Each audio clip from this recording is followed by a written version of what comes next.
ನಂಜನಗೂಡಿನಲ್ಲಿ BJP ಕಾರ್ಯಕರ್ತರು ಮತ್ತು ಶ್ರೀನಿವಾಸ ಪ್ರಸಾದ್ ಅಭಿಮಾನಿಗಳ ಬಳಗದಿಂದ ಪೂರ್ವಭಾವಿ ಸಭೆ ನಡೆಸಲಾಗಿದ್ದು, ಆಗಸ್ಟ್ 6ರಂದು ಮಾಜಿ ಸಂಸದ ದಿವಂಗತ ವಿ ಶ್ರೀನಿವಾಸ ಪ್ರಸಾದ್ ಅವರ ಹುಟ್ಟುಹಬ್ಬ ಆಚರಣೆ ಹಿನ್ನೆಲೆಯಲ್ಲಿ ನಂಜನಗೂಡಿನ ಪ್ರವಾಸಿ ಮಂದಿರದಲ್ಲಿ ಇಂದು ಪೂರ್ವಭಾವಿ ಸಭೆ ನಡೆಸಲಾಯಿತು.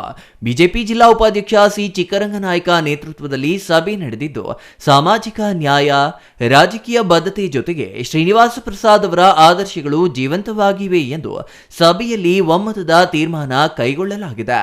ಶ್ರೀನಿವಾಸ ಪ್ರಸಾದ್ ಅವರು ನಂಜನಗೂಡಿಗೆ ಸಾಕಷ್ಟು ಅನುದಾನ ತಂದು ಅಭಿವೃದ್ಧಿಪಡಿಸಿದ್ದಾರೆ.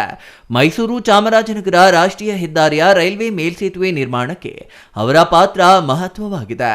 ರೈಲ್ವೆ ಮೇಲ್ಸೇತುವೆಗೆ ಶ್ರೀನಿವಾಸ ಪ್ರಸಾದ್ ಅವರ ಹೆಸರನ್ನ ನಾಮಕರಣ ಮಾಡಬೇಕು ಎಂದು ತೀರ್ಮಾನಿಸಿರುವ ಸಭೆ ಮಾಜಿ ಸಂಸದ ದಿವಂಗತ ಧ್ರುವನಾರಾಯಣ್ ಅವರ ಹೆಸರನ್ನ ನಾಮಕರಣಕ್ಕೆ ವಿರೋಧ ವ್ಯಕ್ತಪಡಿಸಿದೆ. ಕೆಲ ಸಮಯ ಸಭೆ ಗದ್ದಲದ ಗೂಡಾಗಿ ಮಾರ್ಪಟ್ಟಿದೆ.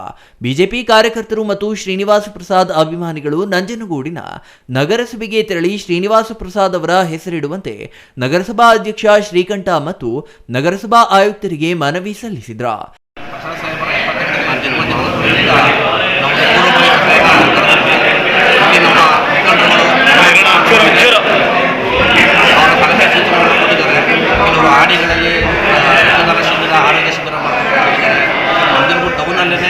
ಆರೋಗ್ಯ ತಪಾಸಣೆ, ರಕ್ತದಾನ ಶಿಬಿರ ಮತ್ತು ಆಸ್ಪತ್ರೆಗಳಿಗೆ ರೋಗಿಗಳಿಗೆ ಹಾಲು ಊಟವನ್ನು ಹಂಚೋಣ ಹೀಗೆ ಹಲವಾರು ಸೂಚನೆಗಳನ್ನು ಅನಿಸಿಕೆಗಳನ್ನು ಕೊಟ್ಟಿದ್ದಾರೆ. ಇದನ್ನೆಲ್ಲ ಕೂಡ ನಾವು ಮಾಜಿ ಶಾಸಕರ ಅಶೋಕ ಸಾಹೇಬರಿಂದ ಚರ್ಚಿಸಿ ಒಂದು ತೀರ್ಮಾನ ತಗೊಂಡು ನಮ್ಮ ಸಾಹೇಬರ 6 ತಾರೀಕಿಗೆ ನಾವು ಒಂದು ಆಚರಣೆಯನ್ನು ಸರಳವಾಗಿ ಒಂದು ಸುಂದರವಾಗಿ ತಾಲೂಕು ಜಿಲ್ಲೆ ರಾಜ್ಯ ಮಟ್ಟದಲ್ಲೂ ಹೋಗುವಂಥ ಒಂದು ಕಾರ್ಯಕ್ರಮ ಒತ್ತುವರಿ ಮಾಡ್ತೀವಿ ಅಂತ ಈ ಮುಖದಲ್ಲಿ ತಿಳಿಸಿದ್ದಾರೆ.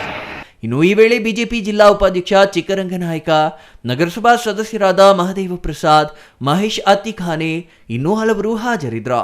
Kumar, CTV news, Nanjangud.